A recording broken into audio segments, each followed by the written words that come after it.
इस जलसे के अंदर पाकिस्तान का फैसला होगा। इस जलसे के ऊपर ज़रूर आना है, क्योंकि इस जलसे में मैंने कुछ सियासी तकरीर नहीं करनी, मैंने अपनी कौम से अपनी दिल की बातें करनी है।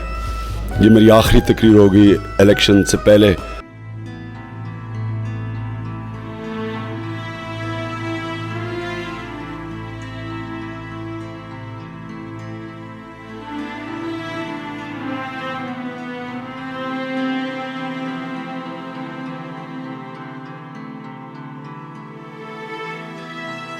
हमारे लीडर को जल्दी से आप सब इमरान खान के लिए दुआ करें।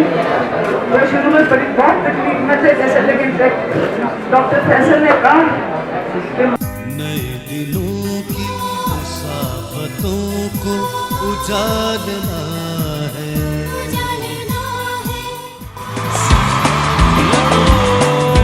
अल्लाह मुझे अभी इस दुनिया से ले जाने नहीं लगा जब तक एक नया पाकिस्तान नहीं बनेगा। तो अब बेफिक्र रहे।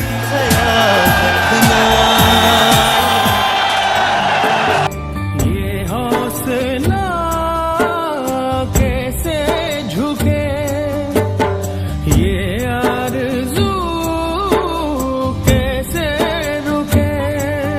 मंजिल मुश्किल तो क्या, धुंधला साहिल तो क्या। इससे रीजनेबल रिक्वेस्ट क्या हो सकती है? हम कहते हैं सिर्फ 4 हलकों के अंदर एक सही इंक्वायरी करें, इंडिपेंडेंट कमेटी बिठाएं और थंब इंप्रेशन से एक ऑडिट करवाएं। मुझे बताएं जस्टिस साहब, हमें जब इंसाफ नहीं मिलेगा तो आप बताएं हम किधर जाएंगे? सड़कों पर ही जाएंगे तो किधर जाएंगे? मेरी आवाज सुनो, मुझे आजाद करो। मेरी आवाज सुनो, इंसाफ दो, आजाद करो। मैं ये नवाज शरीफ जीतूंगा नहीं, ये हारेगा।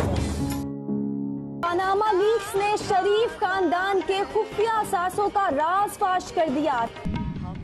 ये हौसला रखें, ये चंद दिनों हफ्तों की बात है। ये पनामा लीग भी किस्सा परीना बन जाना है। ये अवामी इशू नहीं है। यानी बेशरम आदमी, तुम्हारे बाप का पैसा है कि लोग भूल जाएंगे?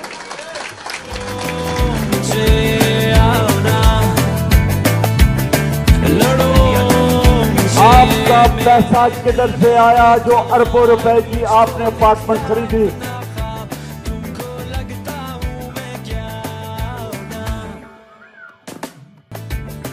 लड़ो